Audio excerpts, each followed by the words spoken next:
പീച്ചി ഓണാഘോഷം ഓണാരവം 2026 ജനമഹാസമുദ്രമായി ഘോഷയാത്ര.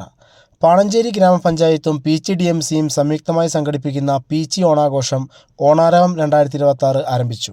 വൈകുന്നേരം 4-ന് പീച്ചി ഗേറ്റ് പരിസരത്ത് നിന്നും നൂറുകണക്കിന് ആളുകൾ ഘോഷയാത്രയായി ഡാമിലേക്കെത്തി.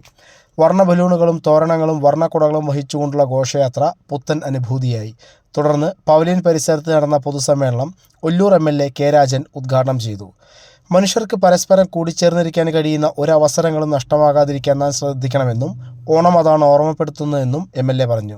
പഞ്ചായത്ത് പ്രസിഡന്റ് മിനു വർഗീസ് അധ്യക്ഷയായി. തൃശൂർ ജില്ലാ കളക്ടർ ശിഖ സുരേന്ദ്രൻ മുഖ്യാതിഥിയായി പങ്കെടുത്തു. ബ്ലോക്ക് പഞ്ചായത്ത് അംഗം KC Abhilash, Panancheri panchayat vice president KP Chakochan, സ്ഥിരസമിതി അധ്യക്ഷരായ Vinod Thenamparambil, Seena Varghese, Jolly George, block panchayat vice president Mathew Nenan, panchayat അംഗങ്ങളായ സനിൽ വാണിയമ്പാറ, സാവിത്രി സദാനന്ദൻ, സന്ധ്യ ഷാജി, സ്വപ്ന രാധാകൃഷ്ണൻ, BJP പ്രതിനിധി ജയൻ പൂശ്ശേരി, ബാബു തോമസ് തുടങ്ങിയവർ പങ്കെടുത്തു.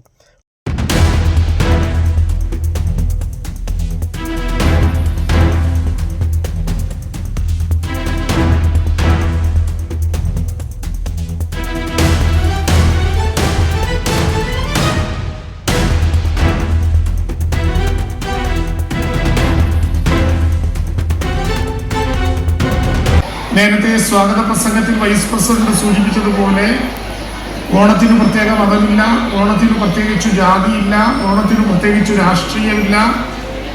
ഓണം വേർതിരിവുകളെക്കുറിച്ചും ഏതെങ്കിലും വിധത്തിലുള്ള പ്രതിഷേധത്തെക്കുറിച്ചും വിമർശനത്തെക്കുറിച്ചുമല്ല, എല്ലാവരുടെ നടുവിലും ഒരുമിച്ചു നിൽക്കാൻ കഴിയുന്ന മാനവികതയുടെ ഐക്യത്തെക്കുറിച്ചും സന്തോഷത്തെക്കുറിച്ചും പ്രതിദാനം ചെയ്യുന്ന ഒരു ഉത്സവത്തിൻ്റെ പേരാണ്. അതുകൊണ്ടാണ് ഒരു അസുര ചക്രവർത്തിക്ക് വേണ്ടി ലോക ചരിത്രത്തിൽ ഇതുവരെ ഇല്ലാത്തതുപോലെ മലയാളി ഓണത്തിന്റെ സമ്പന്നമായിട്ടുള്ള ദിവസങ്ങളെ കൊണ്ടു നടക്കാൻ ആഗ്രഹിക്കുന്നത്.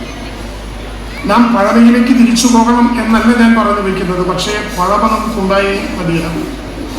സമ്പന്നമായ നമ്മുടെ ഭൂതകാലത്തിന്റെ ഓർമ്മപ്പെടുത്തൽ, വളരെ സമ്പന്നമായ നമ്മുടെ ഗതകാല സ്മരണകൾ അയവിറക്കാനുള്ള ഒരു കേന്ദ്രത്തെക്കുറിച്ചുള്ള ഓർമ്മപ്പെടുത്തലുകൾ നിർബന്ധമായും നമുക്കുണ്ടായേ മതിയാകും.